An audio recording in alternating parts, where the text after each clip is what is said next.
Hello, hello, and welcome back to the IBS Freedom Podcast. I am joined by Hollenkamp, Amy. Hello, everybody. Happy to be here. We are talking about the bacterial bad guys, the things that overgrow when you have a problematic overgrowth, more than likely. So we're going to be talking about some blatant bad guys, some opportunistic bad guys, and probably everything in between. And we'll overlap with SIBO a bit, but I'm excited. I think that this is probably, if I had to guess, this is a topic that's going to interest our listeners a great deal, but to us, it might only be moderately interesting. And what I mean is that I find that a lot of people way overemphasize looking for the bad guys to demonize and murder and inhibit, and they're less keen. Most frequently, people are less keen to focus on like healing their bodies and nourishing their bodies and working on the good guys. So this is probably something that's deeply intriguing for our listeners and only moderately intriguing for us, if I had to guess. That being said, nuking some bad guys can yield great clinical results if you go about it the right way. So I'm not disinterested in this either. But would you agree the same, that people are typically very interested in like labeling a bad guy, finding the bad guy, and then going after that? Yeah, for sure. And I feel like that's how conventional medicine's set up. And I feel like sometimes functional medicine leans on that too much as well. Yeah. And I think you're 100% right. I feel like there's definitely a draw to be like, who are the bad? Like, why do I have all these symptoms? It must be bad guys. Who's the culprit? The shining, right. Because then if you can identify the bad guy, the next step is to identify the silver bullet. Right? Like, if you have this microbe, you just do a Google search or a PubMed search, find the magic antimicrobial that nukes it, and then you just have to dose it high enough, and then you're good to go, theoretically. Right. Not usually how it pans out, but that's kind of the hope.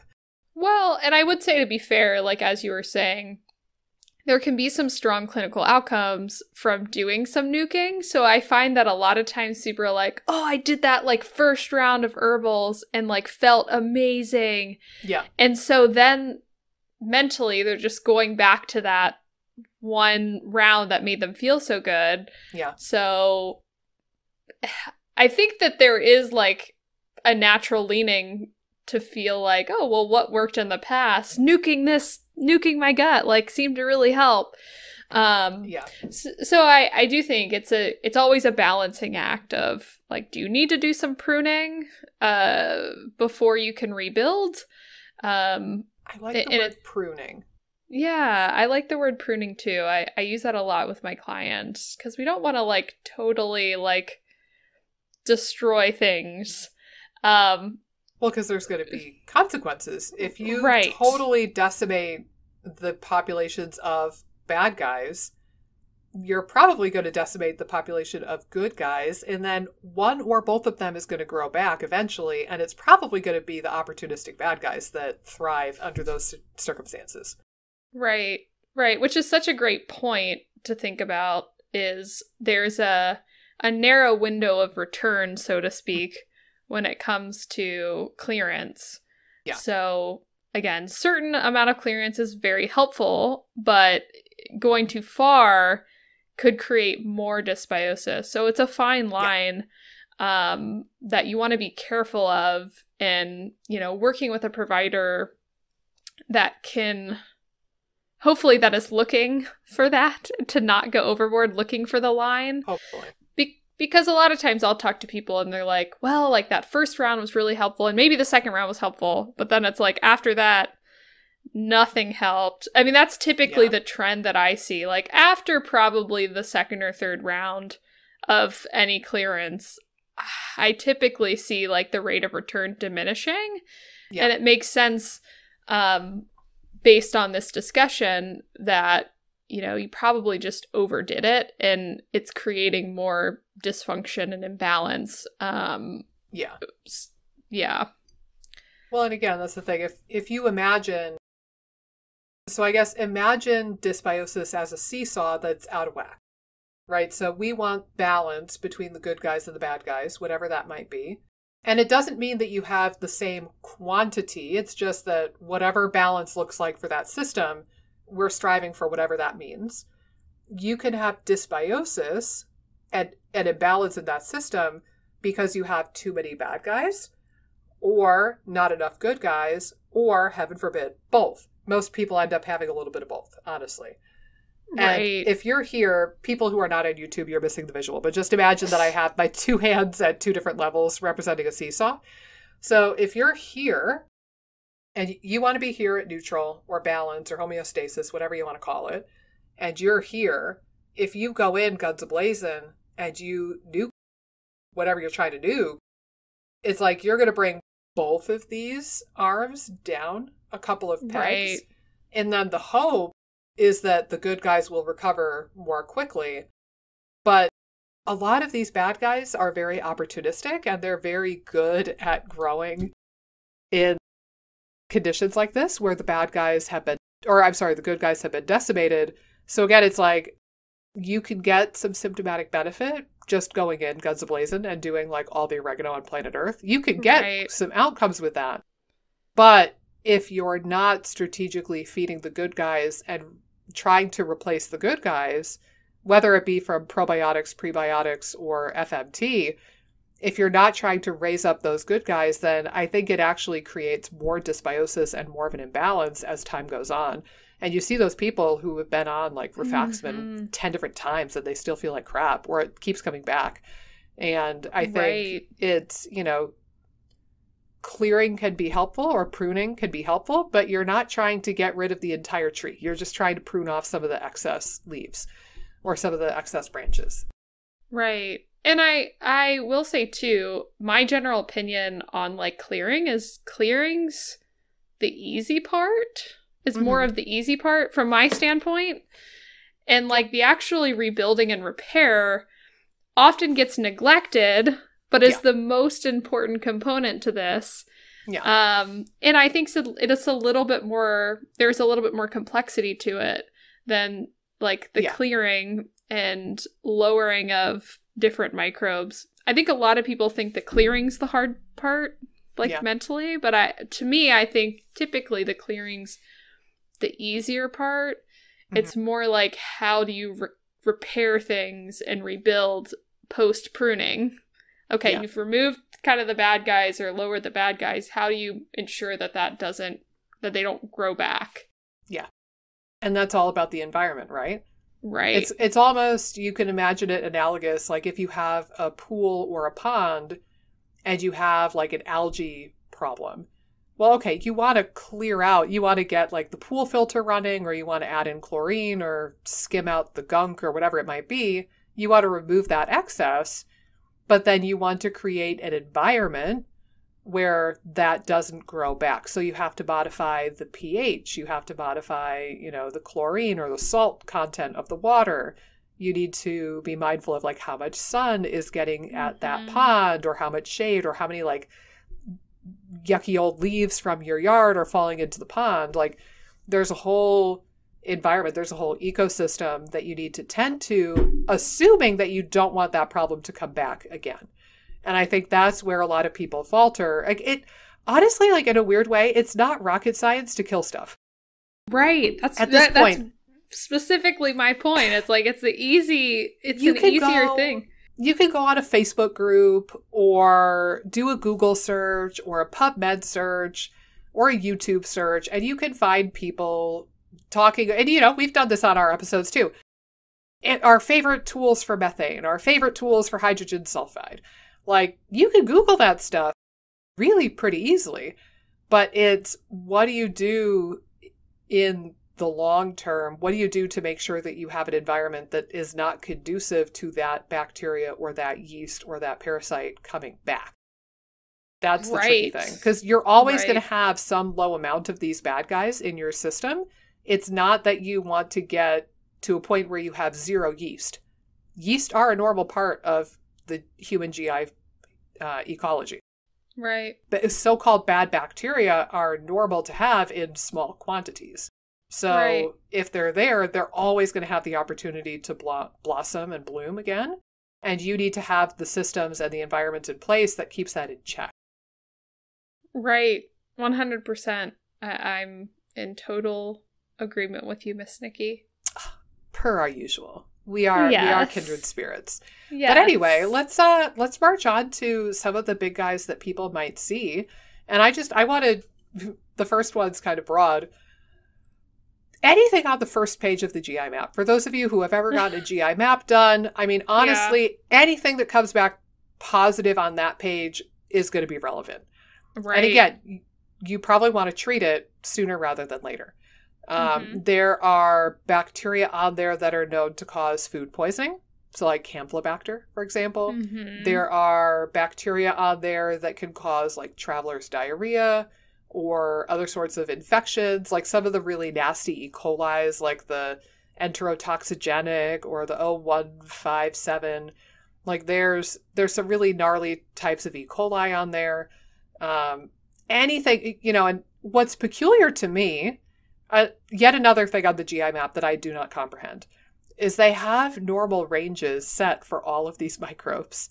And with the exception of the C. diff numbers, which may or may not actually mean anything, all those other ones, like even if I see a low amount of like E. coli 0157, I'm going to work on it at least a little bit.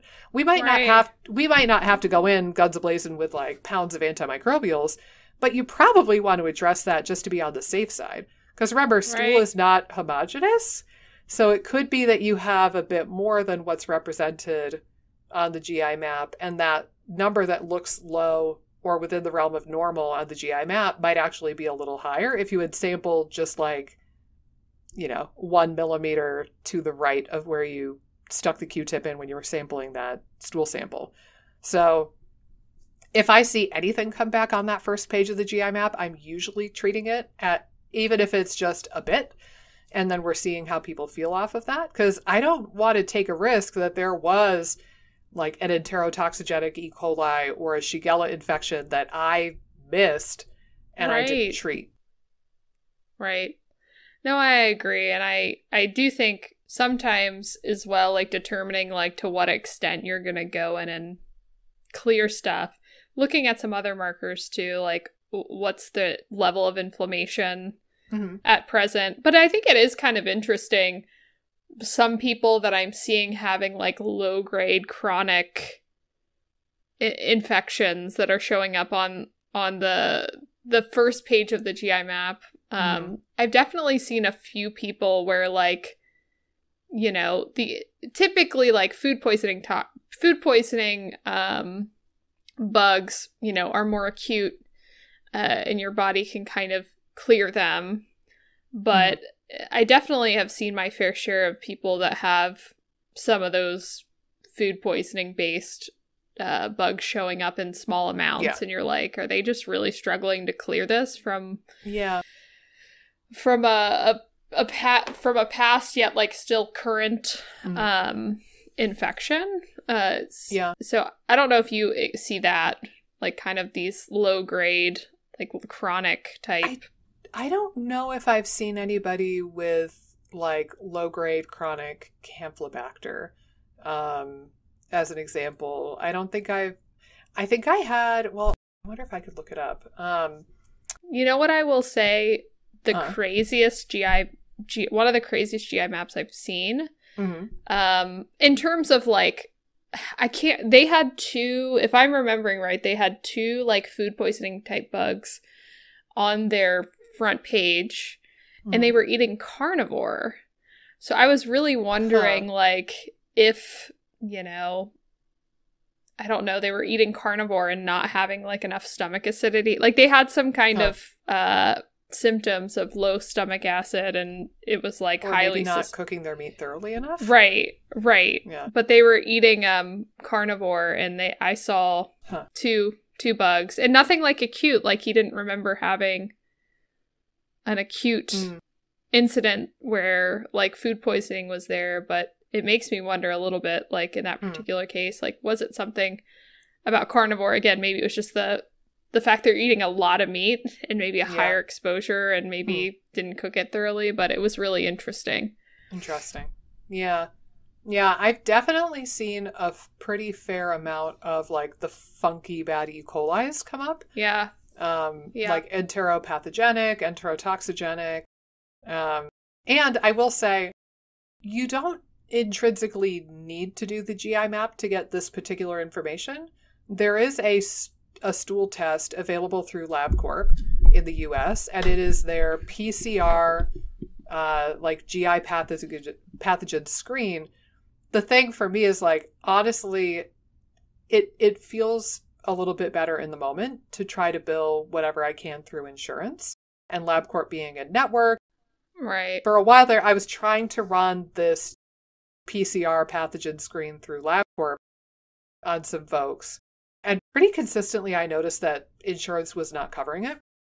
And then it ended up being like $600 or $700. And, you know, if you pay outright for a GI map, it's like $380 or something, or $400. Right. I forget what it is. So, and you get the additional information on the other pages. So I've actually kind of come back around to, basically I'm at the point where I really only use the GI map for the pathogen piece of it. Right. I pretty much ignore whatever the GI map says about bifido and lacto and Akkermansia and Faecalibacterium and Clostridia. Like, I pretty much ignore all of that.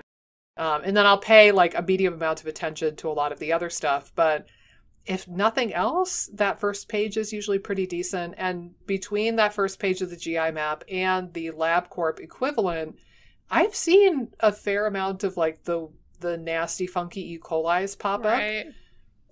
So those are not uncommon. I think I've seen one case of either Salmonella or Shigella. I forget which one. I think it might have been Shigella. And I forget what else now. I've seen Giardia come back. I don't think it was on a GI map. I think Giardia we diagnosed via LabCorp actually with that patient. So sometimes weird stuff comes back on there. But what I do want to make a point of noting while we're on that first page of the GI map is that if you have the C. diff toxins on that test, it doesn't necessarily mean you have C. diff. Right. It might, right? Like, it's worth investigating, but don't immediately freak out and think that you're hosed. Because what it's looking at, PCR testing like this is looking at DNA. And it's just looking to see that you have the DNA for the C. diff toxins. That doesn't mean that bacteria is overgrown, and it doesn't mean the bacteria is producing the toxins. It just means that you have the genetics to make that. So you have C. diff, and it has the genetic ability to make those toxins. So I had a patient come back with a GI map with those C. diff toxins, and our response to that part of the test was I sent her out to LabCorp to do a separate stool test to try to rule out C. diff more effectively. And it came back negative, so it was all right. But with her, you know, we did the follow-up testing, and I told her, look, this might mean you have an infection, or it might mean that you're a carrier. We're not sure yet. Why don't we do another test and try to figure out what this means? And then sure enough, it ended up being not a big deal. So she's a carrier, not infected. Yeah. Yeah, no, I had an almost identical scenario with a client, and it was like hard to tell. Like, it's a little hard to tell if they're having like diarrhea. Yeah. And they're having like some signs, but we like kind of ran some follow-up testing and decided that she was probably a carrier. But interestingly enough though, like C. diffs, I'm finding that it's becoming a little bit more common, like in the public versus being like a hospital-borne pathogen. Like typically C. diff's known for being more of a hospital-borne pathogen, but I've had a number of homes. Right, I have had a number of legitimate C. diff cases, or like that C. diff was a part of their history. It might not have been active at the time. Yeah, I've seen that. Also, I don't think I've seen anybody with active C. diff because honestly, usually they're going to seek more like conventional medical therapy at that point. Right. But I've had several patients, you know, it's really shocking. I've had several patients who were in their late teens or early 20s who have had C. diff secondary to taking antibiotics for acne. Oh my gosh. I've actually worked with several cases like that. One guy, he was on doxycycline for acne for 2 years, I think. Nobody had a problem with that. No red flags went up for their provider. They were just like, yeah, here you go, whatever. What the hell? He was on doxycycline for acne for like 2 years, and then he got like a sinus infection, and he had to take like a Z-Pak or some nothing burger little amount of antibiotics, and it was just enough to take his system and go pink. And then, boom, full-blown C. diff infection. Oh my and gosh. Launched him into this holy hell of IBS. And it's really hard to not want to sue people for malpractice with that kind of stuff. Because it's like, back like when I was a kid, like back in the 1980s, and we didn't know how bad antibiotics were for you, I could kind of cut some slack for the medical providers where it's like, oh, you just didn't know. But now we should all know, like to not give antibiotics willy-nilly, especially for something like acne. I'm sorry. Like there's probably other options available. My goodness gracious. Like why anybody is prescribing antibiotics for acne anymore is beyond me, but it still happens. Yeah. And I've had several cases like that. Right. For sure. It's wild. Or like our CPA had C. diff, and he's my age. He's like 35, and he had C. diff a couple years ago. It was like, how? Like, and at the time I was like, how? Like, you're 30. How is this even possible that you had C. diff? Yeah. Yeah. No, I've seen it a number of times, and and C. diff is a nasty, nasty gut infection, and it can be deadly too. Mm-hmm. I think I looked it up randomly one day. I think it was like 5 or 6% of people that contract it. Maybe it's getting better. I don't know. But yeah, it's not a bug that you want. It's a pretty serious bug. So yeah, I've seen it more and more kind of pop up. I would say the frequency, but yeah, it's wild. And I think, again, you're right. The fact that people aren't trying to use other options or like waiting stuff out. The overuse of antibiotics is insane still. And I don't really know what else is going to prompt change. Yeah. Like, we know that there's like potentially superbugs and like things that you really don't want to develop, like, from a gut standpoint and just from an overall microbe standpoint. We don't want to develop resistance and things like that to antibiotics, and it's just wild. It's wild to me. I'm with you. Yeah. And I think, C. diff, again, C. diff is a great example. A lot of people are carriers. It's not abnormal to have a very small amount of this bacteria in your system, but it's kind of waiting there, like this, like rubbing its little hands together, just waiting for an opportunity. And then when you decimate the good bacteria with enough antibiotics, it's poised and ready, and it has a field day, and it has a party. And it's not a fun party for you when C. diff is having that party. So, the same thing can happen with other bacteria, but C. diff in particular can be pretty gnarly. And it's very clearly from the overuse of antibiotics and decimating the good microbes and lower diversity. And then what kills me, how all of these people, all the patients I've worked with, at least, who have had C. diff, and my husband's grandmother had C. diff a couple times, actually. How did they treat it? Antibiotics. Fucking biotics. I'm like, why? And I remember when Mike's grandma got C. diff in the nursing home, she had gotten it for like the second or third time, and they were treating it, I think, with vancomycin. And, we were in Buffalo. This was pre-pandemic, so it must have been 2 years ago. We were talking with Mike's mom and dad about it. They were talking about how, poor Grandma Schlimgen has C. diff again.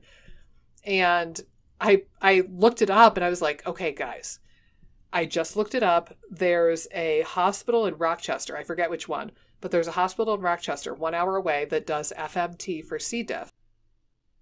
We need to like look into this. If she's had it like 3 times and she's like 88 and this could kill her. This could be curtains for grandma. Right. Like, let's load her up in the car, drive her ass to Rochester, and have them do a poop transplant. And I explained FMT, and I'll never forget it. My father-in-law literally said he would rather die than get a poop transplant. My God. And then Mike and I just went up. We're like, really, Paul? Really? You'd rather die? You would rather die? And he's like, yes, I would rather die. And it became this whole big thing. But they didn't do it. They would not ask the providers and pursue getting FMT. And I told Mike straight up, I was like, you listen to me. If I get C. diff and I'm in La La Land for whatever reason and all drugged up, you do not let them give me another goddamn antibiotic. You drive me somewhere where they will put poop in my butt and you get me FMT. Do not settle for less. This is so stupid that we have this bacteria that is caused almost exclusively from antibiotic overuse. Right. And then we're treating it with more antibiotics. Like, how does this compute? Right. No. I was like, if push comes to shove, I want you to give me your poop. Oh my, yeah. He's a bifido. You know? He's got all that bifido. He's not I know, he's got great bifido. So I'm like, no, if push comes, if you cannot hire somebody to put a turd in me if I have C. diff, I want you to blend up your own poo and figure out a way to get a turkey baster. I don't know what you want to do. Well, and it's so interesting. Like, again, why is the first line antibiotics when it's often unsuccessful? And then you have... And that's what created the problem. Right. It's like you have a fire that got started because of gasoline and your first response is, well, let's pour some gasoline on the fire and see if that helps. No! Like, well, and, you know, I remember the team out where I did my FMT. Mm-hmm. They had like a 100% success rate with C. diff. And they basically, and with them too, like they would tell you like each incremental dose, because for C. diff, they would do 5 FMTs, which is more than they do in the States. But they said, you know, 1 FMT might be 75% successful. 2, you might get up to 85%. 3, you're at like 93%. But like to get to 100% efficacy, they realize it's 5 FMTs. So, like, they would just do that for a week for one person. Yeah. But it's like, why is this so... Like, when antibiotics, again, are often unsuccessful and there's side effects and, you know, damage that could be had, why is an FMT the go-to? It's wild. That's wild to me. But I think some people, like your father-in-law, are not past the ick factor of it. A piece of me gets it. Like, one neuron in my brain kind of gets it, but then the bigger part of me is like,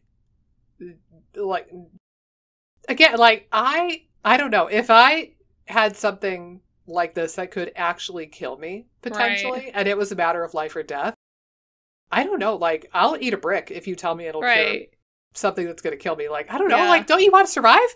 Man. Yeah. But he was dead serious. Yeah. He was very indignant about it. He was like, yeah, Mike, I would rather die. And oh my gosh, that's so wild. Yeah, it was very bizarre. But anyway, we don't have to go down the rabbit hole too far on C. diff specifically, but just wanted to point out that if you have C. diff come back positive on a GI map, that doesn't intrinsically mean that you have an infection. You have to do follow-up testing to determine if you have an infection. So don't take the GI map with, you know, just take it with a grain of salt. Don't take it at face value. You have to do follow-up testing to really know if you need to pursue treatment for C. diff. And then, like I said, any of those other bad guys, if you've got any of those wonky E. coli's or Giardia or the viruses on that front page, treat it, in my opinion.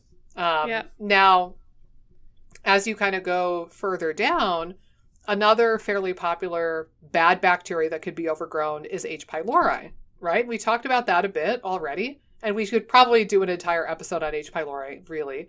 But this is a bacteria that tends to hang out in the stomach. And then we're picking up the DNA in a stool test with the GI map, but there are other tests for it too. But this guy, it's not going to alter the ecosystem in the colon nearly as much, but it really, really changes the ecosystem in the stomach locally. So it really squashes down any good bacteria or any other types of bacteria that might normally live in the stomach. And it just really goes wild, growing in the stomach. And it starts to suppress your stomach acid and causes a lot of inflammation and gastritis. So, you know, I don't know about your opinion on this, but when I see H. pylori on a GI map, if it's high, like if the lab flags it as high, or if it has virulence factors that are positive, then I will treat it. If it comes back borderline, I may or may not treat it. If it comes back really low and it's like barely detected on the GI map and the person's not symptomatic for heartburn or gastritis, usually I'm leaving it alone because I don't know if we need to eradicate it across the board in every single person. And maybe my opinion will change, you know, as I learn more about it in years to come. But at least right now, that's kind of my approach, at least on the GI map specifically. If you come back with H. pylori positive on a endoscopy or an H. pylori breath test, I'm treating those. If it comes back positive on a stool antigen, like through LabCorp, I'm treating that. If it comes back positive on serology, like IgG antibodies, I may or may not, depending on the person's history, because that could actually give false positives. But what think you of H. pylori, and what is your kind of take on like how aggressively you're treating that? Yeah, it's a good question. And I know practitioners that would be more aggressive, but I'm in line with what you're saying pretty much. I would say I want to match the symptoms to whatever is going on. If it's outright high, I would likely treat it. If it's sort of borderline, but they have a lot of the symptoms, I might still do something H. pylori specific to try to get levels down a bit. But yeah, in other cases, like if it's showing up a little bit and they're not symptomatic at all up top, I usually will like leave it alone or, you know, focus on other things. That's sort of my general thought process. And again, I know certain practitioners that are really aggressive with it. Mm-hmm. I think I'm similar to you. I don't know if, you know, if there would be as much benefit with that, is sort of my thought process around it. I know, again, H. pylori is pretty common as well. Yeah. I would say that it seems like to me that GI map picks it up pretty well. So, you know, I would sort of play it by ear. I think there has to be weighing like what's going on from a symptom presentation standpoint and comparing that to like any levels that are a little bit borderline as to what to do. Yeah. Yeah. And I will say too, you know, we have to weigh the pros and cons of any course of action. Right. So the pros and cons of sitting on it and not treating it, the pros and cons of treating it. But then even within the decision to treat, probably a lot of people listening to our podcast are less inclined to do like triple therapy or quadruple therapy. Mm-hmm. So, you know, with conventional medicine and conventional GI setting, they're going to do 2 antibiotics and a PPI and maybe the addition of bismuth, which would make it quadruple therapy. And it's pretty aggressive. Yeah. Like that, you're going to run the risk of decimating some of the good bacteria. And triple and quadruple therapy are not 100% effective. I mean, they're pretty good, but they're not 100% effective, and you do have risks with it, potentially. So it's like, you have to weigh, all right, do you really want to nuke it with medication? Would you rather go about it and try to treat it naturally? I think that's the natural therapies are probably going to be a lot safer, and it's not as risky as far as like decimating the good bacteria and altering the GI microbiome further south. They might not be as effective as triple therapy or quadruple therapy, but they do seem to be reasonably effective from when I've used them before. So that's something to consider too, is like, if for example, if somebody came back with H. pylori detected and it was borderline, it wasn't flagged as high, but it was kind of closer to the top end of the range, maybe we choose to treat that with natural methods, like probiotics and, berberine and stuff like that, as opposed to triple therapy or quadruple therapy. I don't think that would be necessary. Or similarly, if somebody came to me and they had reflux or gastritis, and I'm seeing a low level detected on the GI map, I probably would treat that then. Yeah. Because then even that little bit of H. pylori might be irritating their stomach lining. So it really depends on the context of the person and their symptoms and what method of treatment you're thinking of pursuing. But there are going to be people with detectable levels of H. pylori that I advocate leaving alone. There are some people who have low levels that I say, yes, let's treat it. And it's a little bit of a spectrum of sorts with the H. pylori. I don't think it's a simple conversation to have. Right. But that can certainly be a bad guy. It's an LPS producer.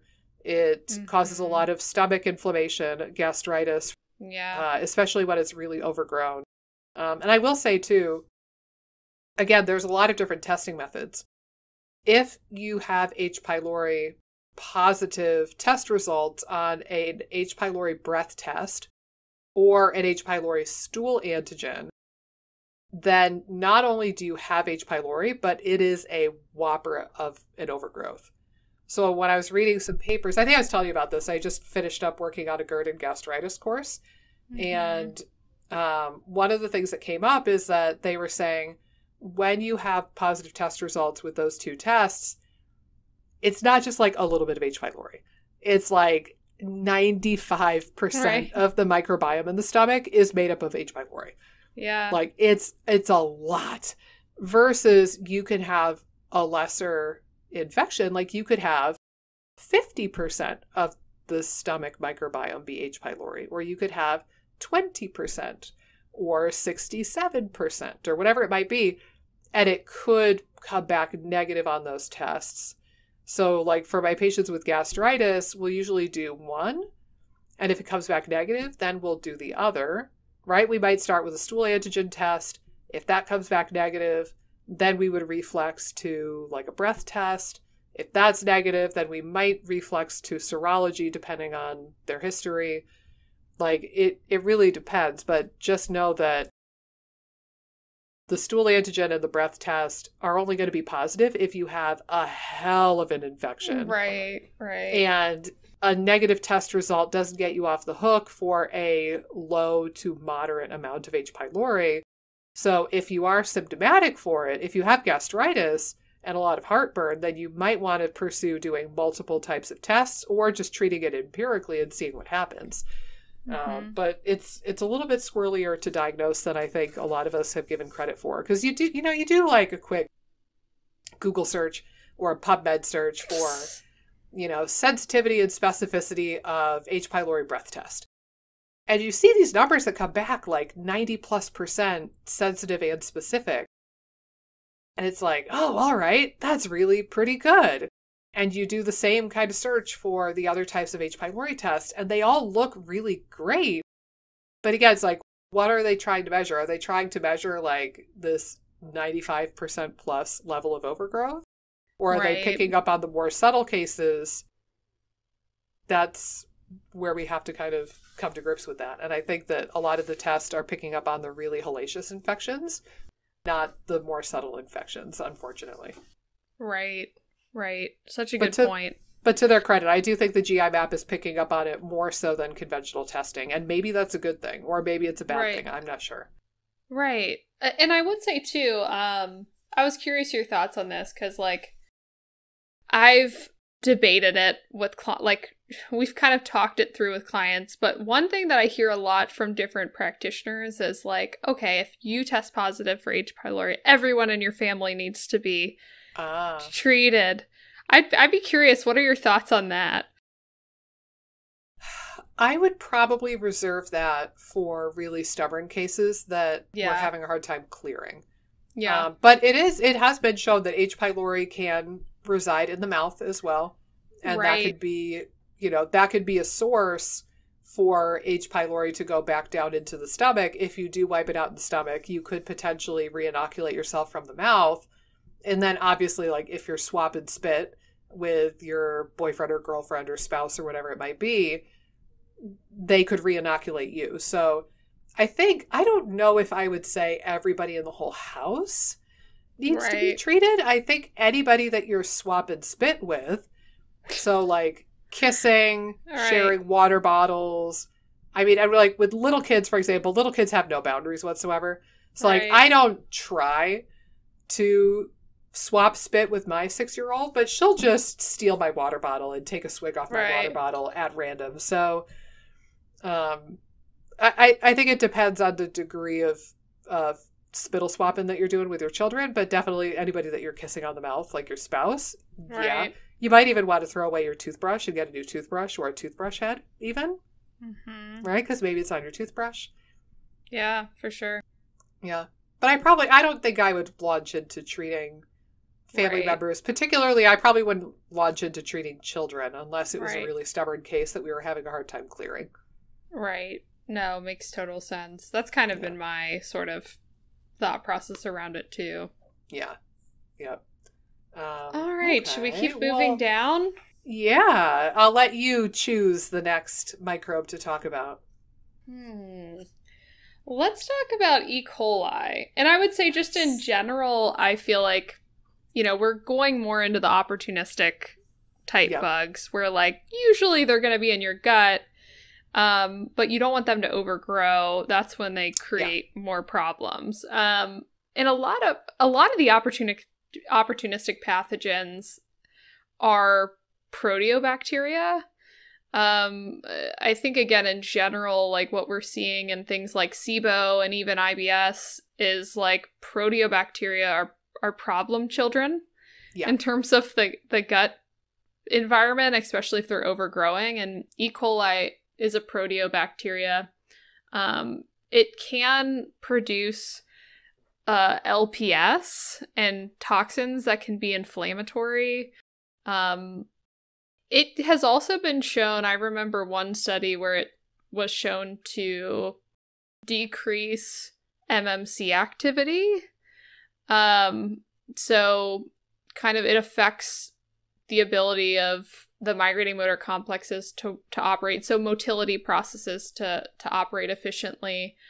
But again, I think E. coli is an interesting one. I definitely see some overgrowth of E. coli on stool tests that I do with my clients.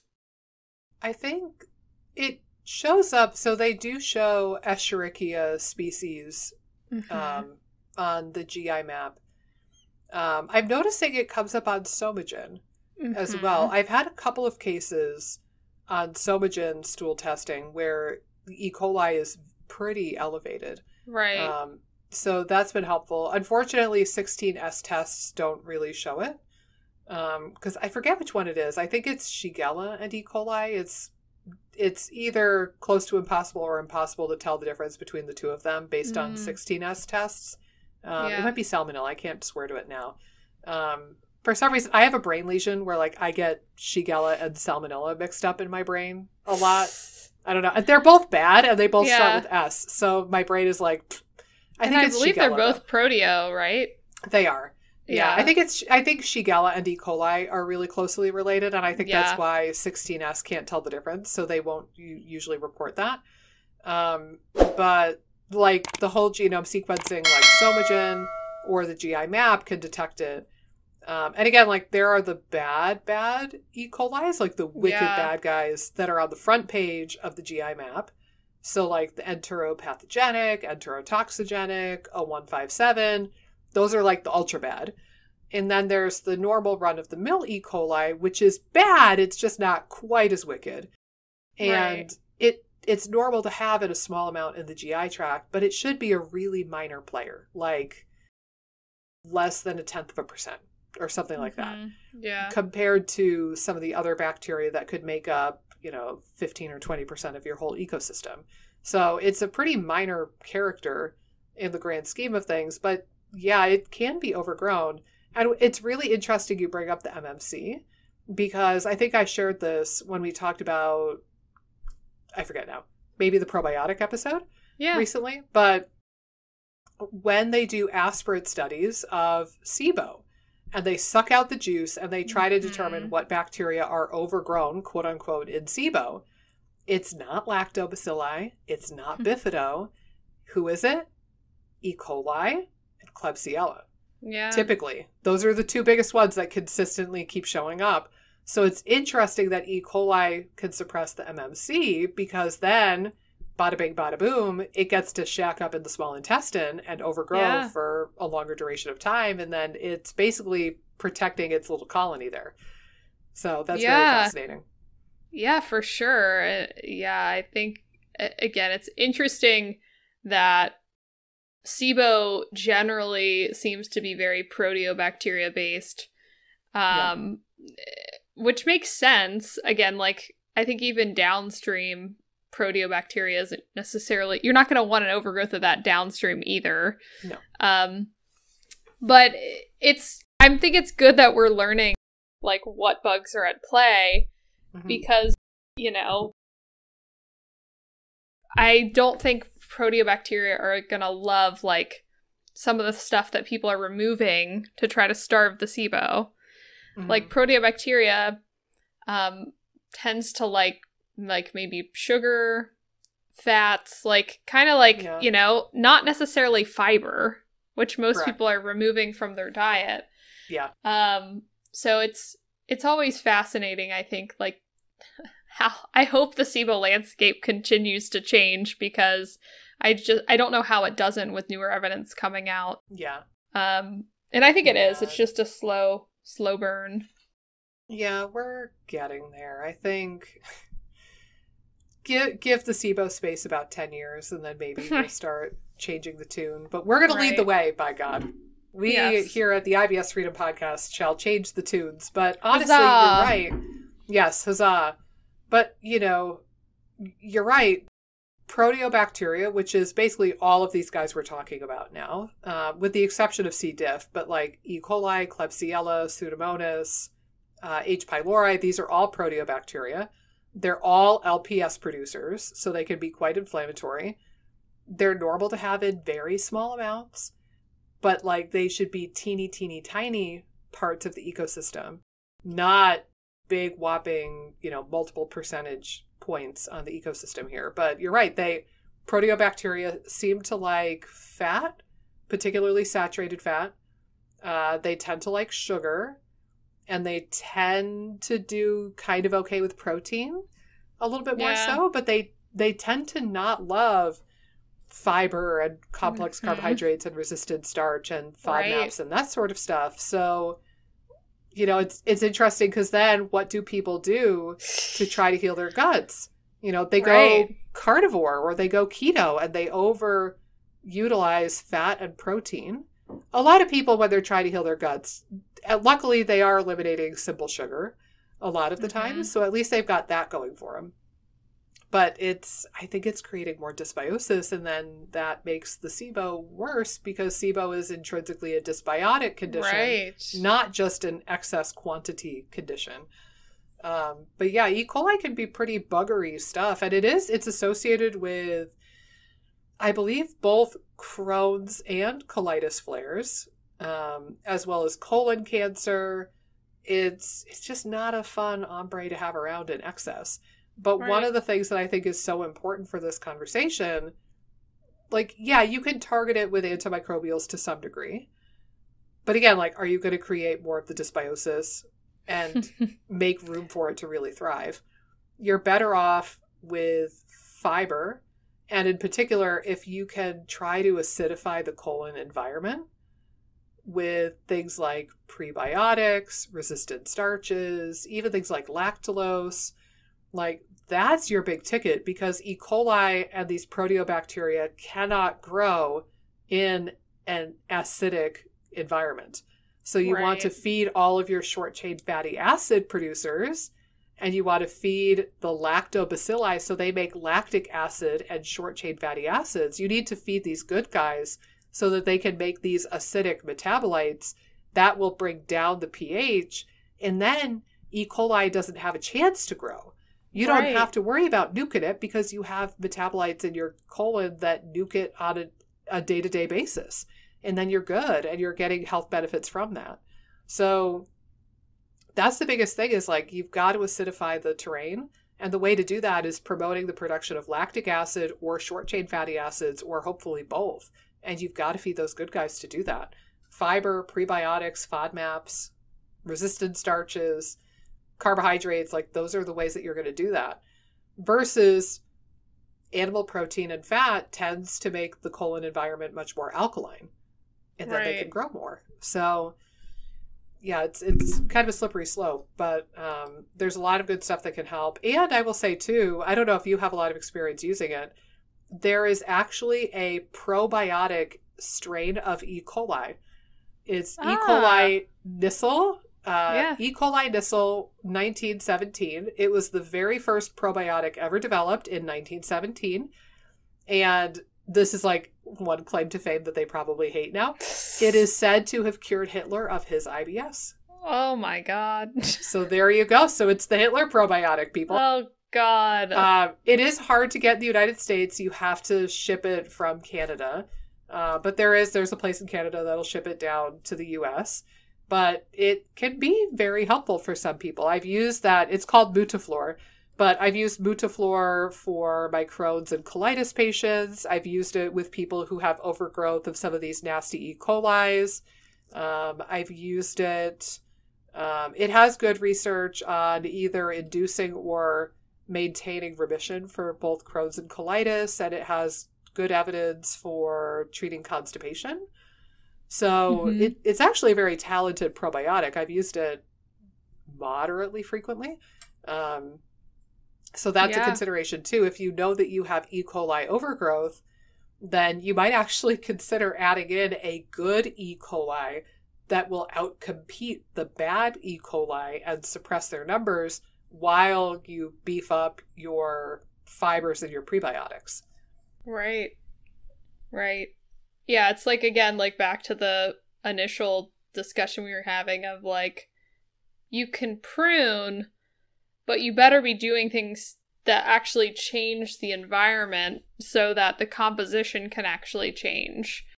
I think a lot of times people aren't doing the things that are going to promote the acid, or going to promote the things that make the environment better for your good microbes. Instead, they're doing things like low FODMAP and all these other common approaches that, you know, you could prune, but still the environment's actually preferential for proteobacteria and things that are not, and even hydrogen sulfide producers, which we'll talk about too. So, it's kind of wild.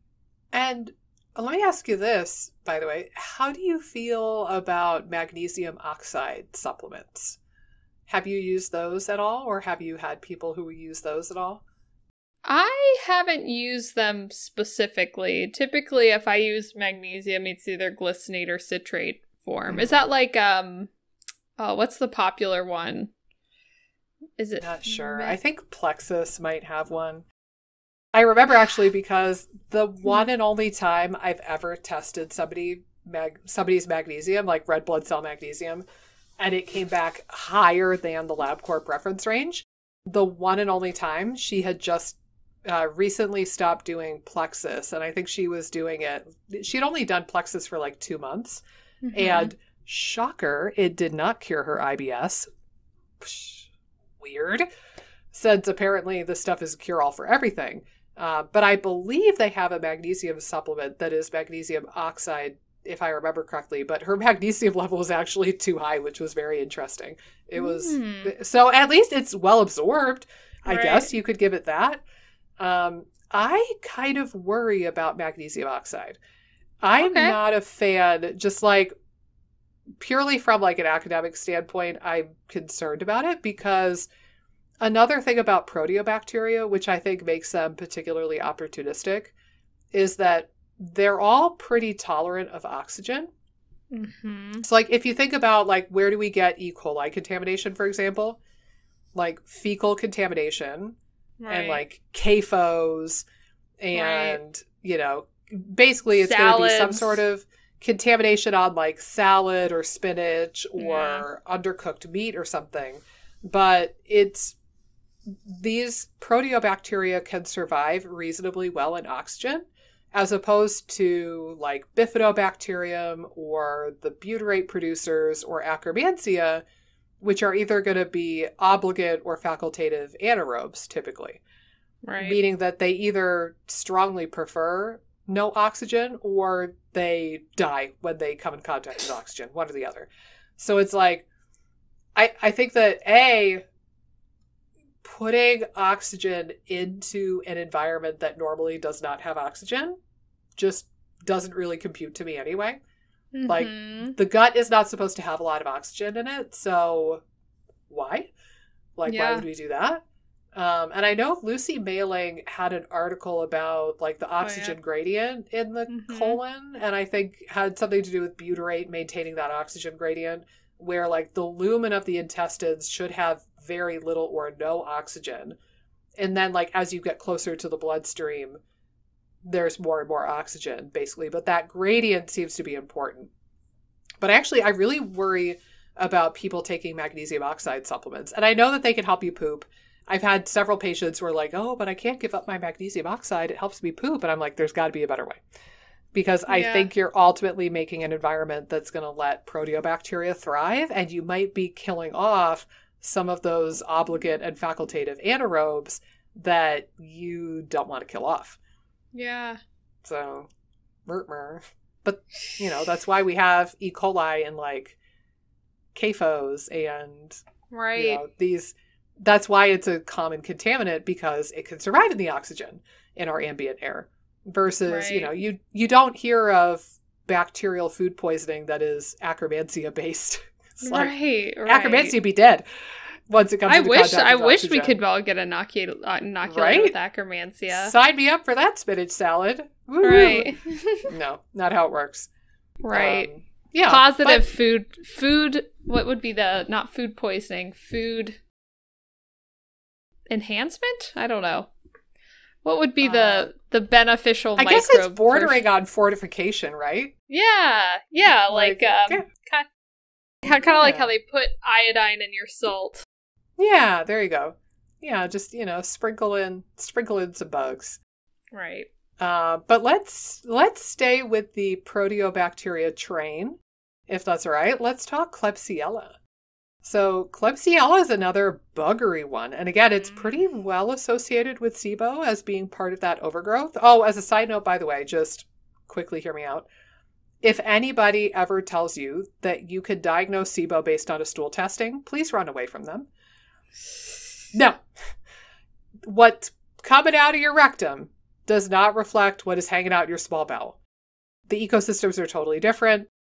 The stuff changes as it passes through. You cannot diagnose SIBO based on a stool test, even if you have E. coli overgrowth. Even if you have Klebsiella overgrowth, that is not why I'm telling you this. It's just for what it is.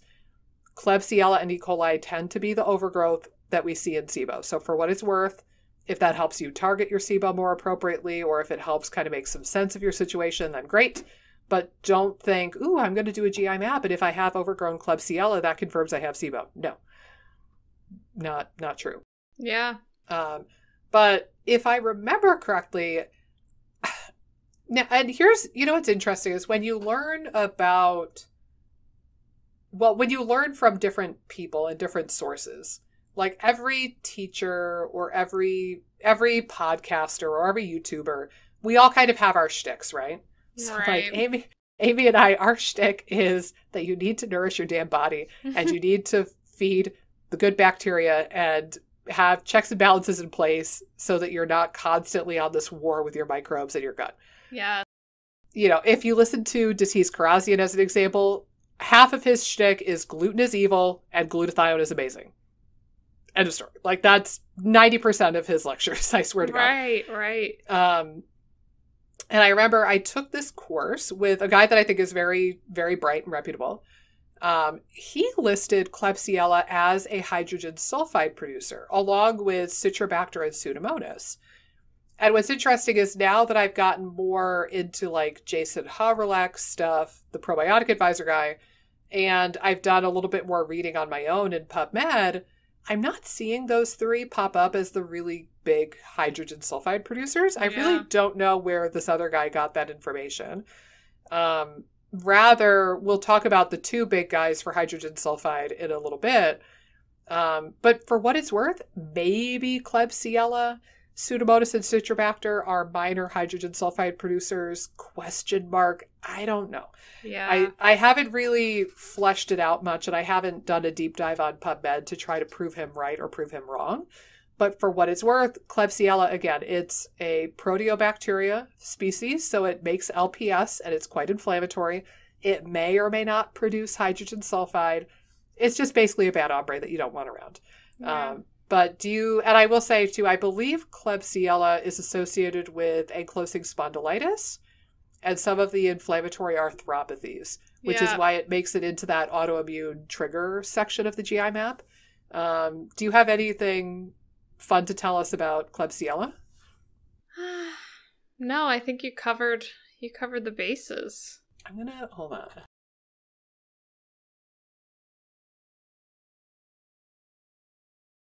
I'm going to do a quick PubMed search. Let's see.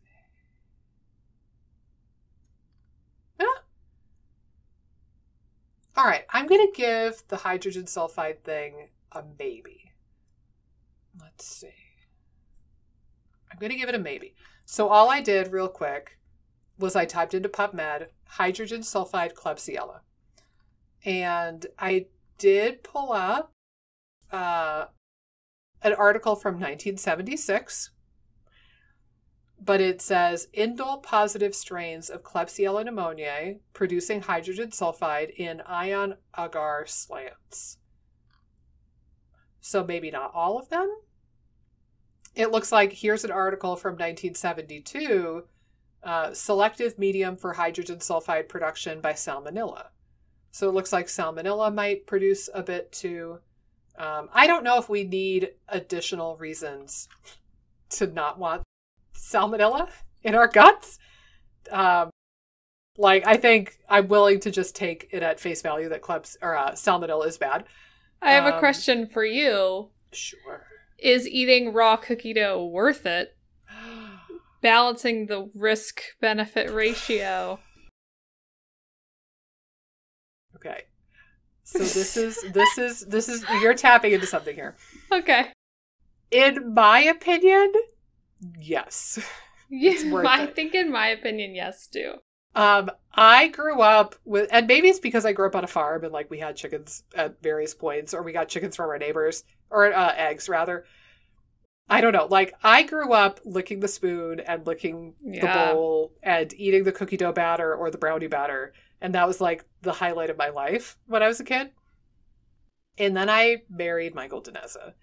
And he is the most scared Sally, vanilla, suburbanite boy you've ever met.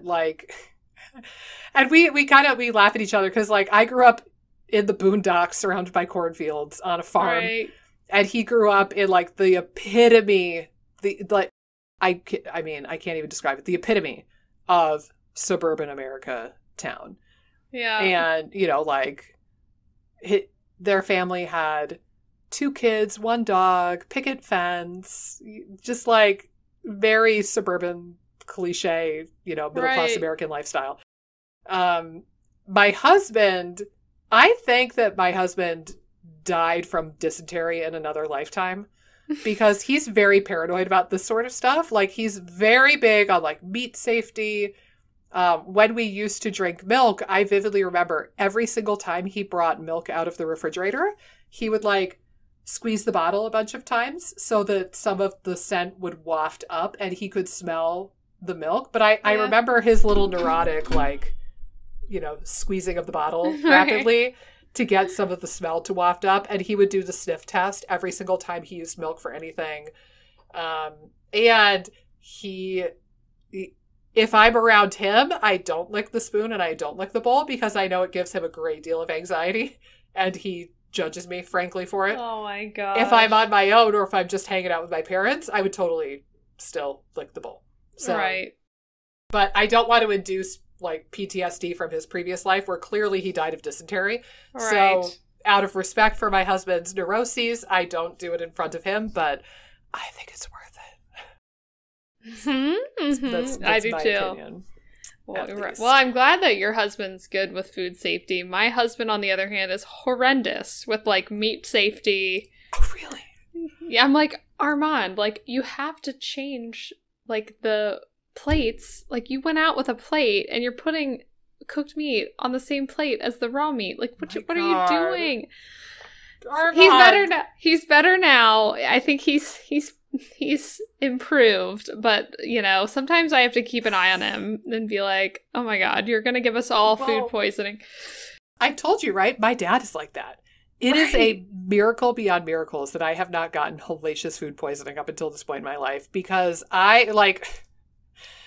he'll do that. He'll put like the raw steak or the raw chicken on a plate, bring it out to the grill it, and then he'll bring the cooked meat back on the same nasty ass plate. And we're like, oh! Mm-hmm. I know. And then he'll feed all of us that food. So Mike and I will like swap out the plates when he's not looking, kind of thing, because he'll get crabby if you call him out on it.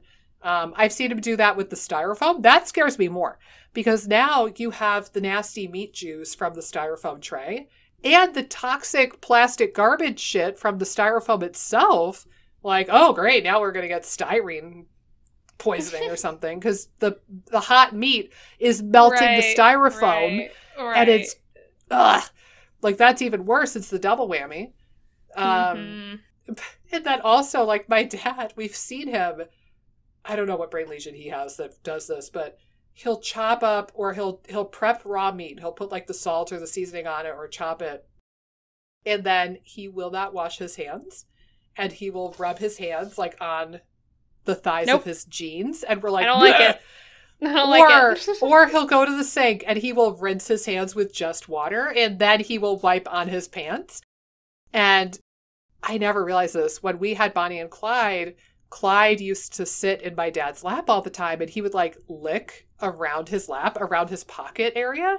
And Mike was like, well, yeah, because your dad wipes raw meat juice on his jeans all the time. And Clyde knew it. And I was like, that makes so much sense. I feel like we're exposing the family secrets. It's not a secret anymore. No. We give him shit about it all the time, and I'm just worried he's going to get food poisoning to Jess. Right. Like, that's the big thing. I'm like, no. I'm switching the plates. I'm calling you out on this because you're not giving my child food poisoning. But my gosh. Right. Mm-hmm. Well, not to brag, but my husband is a graduate of Meat University. Yes, that is a real thing. I did not make that up. So Mike worked for Wegmans grocery stores when he was in high school and college, and he worked in the meat department, and they had like a training that they literally called Meat University. He still has the binder from Meat University. Oh my gosh. Yep. So he is a proud graduate of Meat University from Wegmans. Wow. I had to do something for my dietetics. It's called Serve Safe. Mm-hmm. I think like a lot of like restaurant managers have to do it too. Like it's kind of like a food safety certification. But yeah, it was interesting. Armand is failing whatever food safety measures I learned, so I have to keep an eye on him. We have to get the boys together, and then my neurotic husband can teach Armand how to be more neurotic about this. I am very appreciative that he's a bit neurotic about food safety, because I swear to God, he saved us from food poisoning multiple times at the hands of my father. So it's a good thing, but I make fun of him. I'm like, yeah, I'm imagining him just like sniffing out E. coli. Oh, not this salad. Yep. All right. Okay, well, moving on. So Klebsiella, no bueno. How about Pseudomonas? Do you have anything particularly juicy to talk about with Pseudomonas? I think, it's definitely going to be inflammatory again, in terms of bugs. I think, again, Pseudomonas, it's a hydrogen sulfide producer, right? again, according to this course, it's not, the more I read about hydrogen sulfide, it doesn't seem like it's one of the biggest producers. Right. But Right. yeah, according to Vasquez and his class, it is. So I do kind of operate under that assumption that it's producing at least a bit. But again, Yeah. it's a proteobacteria, it's gram-negative, it's making a lot of LPS, it's quite inflammatory. Yeah. It's no bueno. You don't want to have it around. But again, like with any of these, and we might as well layer in Citrobacter, honestly. Yeah. Yeah. With any of these, E. coli, Citrobacter, Pseudomonas, Klebsiella, like with any of them, you need to make sure that the intestinal environment is acidic with lots of lactic acid, lots of short-chain fatty acids, lots of diversity, and that'll suppress all of these guys. And if you want to throw something into the mix that targets them antimicrobially speaking, then more power to you. But all of them are inflammatory for various reasons. They're all going to make LPS. They're all going to incite some degree of dysbiosis or leaky gut, or possibly put a halt on the MMC like E. coli. So I don't know if we need to get terribly more specific at this point, because I do want to save some time for those hydrogen sulfide producers. Yes, so let's do it. Yeah. So again, these guys might produce some. I don't think they're the biggest contenders, but Disulfovibrio and Bilophila seem to be the two biggest, heaviest hitters for hydrogen sulfide. And that's where things get interesting, because we talked about this on the hydrogen sulfide episode. The low FODMAP diet has been shown to increase their quantity and probably increase quantities of hydrogen sulfide. So the low FODMAP diet is the absolute last thing you want to do if you have a suspicion of overgrowth of hydrogen sulfide producers. So where does that leave 99.9% of the SIBO population? In rough shape. Right. Like you know, you could be creating a hydrogen sulfide situation that you didn't have by going low FODMAP. Yeah, it's a bummer. And again, like we talked about on the hydrogen sulfide episode, you know, hydrogen sulfide can be kind of toxic to your cells too. Like there's like another layer to it that can make it especially hard to deal with. But yeah, I mean, I think again, like from the hydrogen sulfide standpoint, I do see these bugs showing up on stool tests, especially the Somagen gut biome plus. I see them showing up a decent amount, and I've seen some quite high levels of these hydrogen sulfide producers on the Somagen test. Yeah, and then you've got to wonder, can those poor people use their mitochondria and produce energy? Right. Or are they just royally inflamed and metabolically SOL until you get that under control? Honestly, I haven't found hydrogen sulfide to be that difficult to treat, in all honesty. It might even be one of the easiest things to treat within the realm of IBS and SIBO, to be quite honest. And we talked about that in our hydrogen sulfide episode, but I haven't found them very hard to lower. I've seen numbers go down really drastically when you implement some of the strategies we talked about, but it's useful to try to measure them and understand if they're there, because again, that hydrogen sulfide, it is toxic to your mitochondria. It binds up your vitamin B12, making it harder for you to utilize B12, and it probably makes it harder for your microbes to use B12 because they need vitamins too, keep in mind.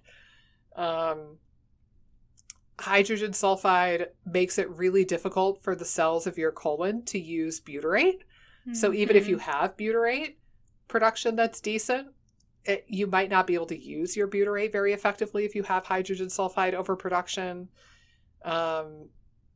It's not a fun time. And it's associated with visceral hypersensitivity too. Yeah. So, you know, a little tiny bit, reasonable. Like on a 16S test, you want Bilophila and Disulfovibrio to be probably less than 0.1% or 0.2%, probably. But anything overgrown as far as that goes, and you start getting into some pretty hot water. Right. Yeah, and I've seen saturated fat and meat. Yeah. Yeah. Also like proteo. Yeah. Bacteria. Well, they are, they're members of proteobacteria. So oh, yes. Yes. Yep, that's why. Yeah. So, yeah, I mean, again, like, it's wild. I mean, I think, again, like, just how far off the SIBO space has gotten with it. But, woman, what are you doing to your microphone? I don't know. It's like, I'm worried it's gonna fall over again. You know how it fell over that one day? Yeah. It's feeling weak. So hang in there, little buddy. I think we've just got another. Well, there's only one more group that I want to talk about, I think, unless you have other ideas in this bad guy roundup. The last one I want to point out is Bacteroides. Okay. They're not as bad as proteobacteria. So all of the bacteria we just talked about, minus C. diff, all belong to Proteobacteria, the phylum. And if you're doing like 16S testing, like Thrive or, the old U biome or Biome Site, you probably want Proteobacteria below like 4% as a rule of thumb. So a little bit is fine, but anything more than like 4% or so is probably more than you're bargaining for. With Bacteroides, they usually are going to be somewhere in like the 20, 30, 40% range. So they're actually a pretty common group of bacteria. They're not nearly as inflammatory as proteobacteria, but they do produce LPS. They are gram-negative, which means they have LPS. Their LPS is not nearly as inflammatory as the LPS produced by proteobacteria, which is interesting. But still, you get that bit of inflammation from that LPS exposure. They do make some funky stuff, like they make some branched chain amino acids and indoles, maybe ammonia. So they can make some stuff that's not super, super great for you. And they are said to be indiscriminate and kind of piggish as far as what they will consume. Whereas like, Firmicutes want complex carbohydrates and fiber. Right. Proteobacteria really likes sugar and fat, predominantly. Bacteroides, they'll eat anything, practically, with the exception of Prevotella, but that's another story for another day. But they'll eat most things. They'll eat sugar, they'll eat starch, they'll eat fat, they'll eat protein, they'll eat bile. But I think it seems like the two things that they really excel at is they really like bile and mucus and protein. And they're one of the only types of microbes that are really protein lovers. And so that's why you see it on that Somagen test. If you have a lot of Bacteroides, or Bacteroidetes rather, a subgroup within that group, they will say that you have a meat-loving microbiome, which I think that's my least favorite part of that entire test. I think it's a little bit simplified. But it's because Bacteroidetes really like protein and meat, much more so, as opposed to like Prevotella or Ruminococcus, which are going to like fiber more so. Right. Yeah, and I see higher Bacteroidetes on the Somagen for a lot of my clients. Like, it seems like a pretty common pattern. Yeah. Well, and I will say, going back to that ratio, so Bacteroidetes and Prevotella are both classes that are under the Bacteroides phylum. The nomenclature just drives me insane because I get them screwed up all the time. But so under that phylum, you have these two classes. Prevotella really like complex carbs and fiber. Bacteroidetes really like fat and bile and mucus. And they're kind of piggish. They'll eat anything. They are antagonistic with each other. So generally speaking, you're going to get one but not the other. So like for basically every patient I've ever worked with who was born in the United States or the UK or Australia or Canada, pretty much across the board, all of us have a lot of Bacteroidetes and very few, if any, Prevotella species. But I've worked with people who were born in India or South Africa or Ethiopia, and like these people who were born in other areas of the world or like the Middle East, people who were born in other countries that have much more complex carbohydrate and fiber consumption than we do, most of them have Prevotella, but they don't have a lot of Bacteroidetes. Right. So it's a seesaw. You get one or the other, but it seems to be set pretty early in life, which of those two subgroups you get. So if you start eating a ton of fiber right now, you're probably not going to grow your Prevotella because you already have this big group of Bacteroidetes that are actively going to suppress them and outcompete them. Right. So you're probably going to be saddled with Bacteroidetes for the rest of your life. But again, it's like, are they making up a majority of your ecosystem, or are they just kind of hanging out at a medium amount? Like I've seen patients where their ratios get flipped and they have like 60 or 70% Bacteroidetes and 20 or 30% Firmicutes. And I'm like, ugh, okay, well, that's no good. Right. You don't want a little piddly amount of the good guys and a whole ton of these medium / slightly bad guys. Like that's not doing anybody any favors. Right. 100%. So that's the big thing. I don't think Bacteroidetes are truly good or bad. Whenever I go over test results with somebody at the phylum level, I'll usually put like a green smiley face next to the Firmicutes, a blue neutral meh face next to Bacteroides, and then a red frowny face next to Proteobacteria. And I'm like, if I had to simplify something super complex, good guys, bad guys, medium guys. Right. Is the way to think of it. Right. And I will say, you're not going to be able to nuke Bacteroides either. Like, you could try, but they're really resistant. And they will eat literally anything. So no starvation tactics will work. Right. And they're pretty resistant to antibiotics and even to things like chemotherapy and like drugs. So you're really not going to outfox them as far as killing them. You have no other choice than trying to bring up the good guys and feeding your Firmicutes, which are your butyrate producers, and your lactobacilli primarily. You know what came to mind when you were talking about that they're pigs? What? They're like the tiger sharks of the microbiome world. Because tiger sharks, like, they find weird stuff all the time in their bellies. You know? There you go. License plates, you know, weird stuff like that. Well, when you said that they were pigs, and I heard you say that word, my brain went to Peppa Pig. Because I have a 6-year-old, and we were in the car for 3 hours each way over the weekend, and she wanted to torture all of us. So we watched the same 7 episodes of Peppa Pig nonstop all weekend. And oh my God, if you want to shave off a couple of IQ points, like just watch Peppa Pig or listen to it. In my case, I was driving, so I was just listening to it. But dear God, that is one of the worst shows probably on planet Earth.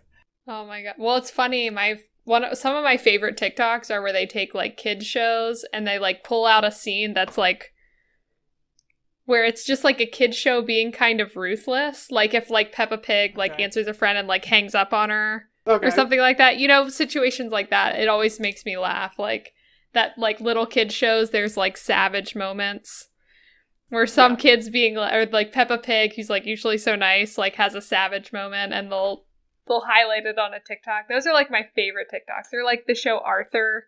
I was proud when we grew up. Like there's a lot It's still on. It is? No way. They actually, it's one of Jess's favorites.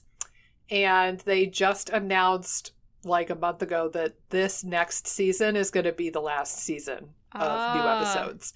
And Jess was really distraught. And she was like, we have to watch Arthur. Like, basically, we had to explain to her, like, no, it's still going to be on the PBS Kids app.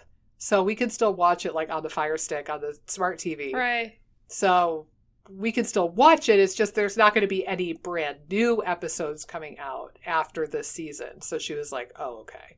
But yeah, she was very distraught that Arthur was going to be off the air. And the funny thing about Arthur is on the TikToks or whatever. Like, it's all DW being savage. So it's like DW is fantastic. Yeah. Right. So like they'll isolate those. Uh-oh, do you see me? Am I frozen? I do. Okay, I'm frozen in literally the worst pose right now. Oh, I hope it comes through on the video. Oh, I can't wait to go look at it awful. on YouTube later on. I'm frozen in the worst pose. But yeah, they'll have DW doing like really savage stuff to other kids. Like she doesn't give an F, you know? Oh yeah. Oh, if there was another example of an Enneagram type 8, I think DW probably fits the bill also. I think she and my Jess really would be quite chummy. Oh my gosh.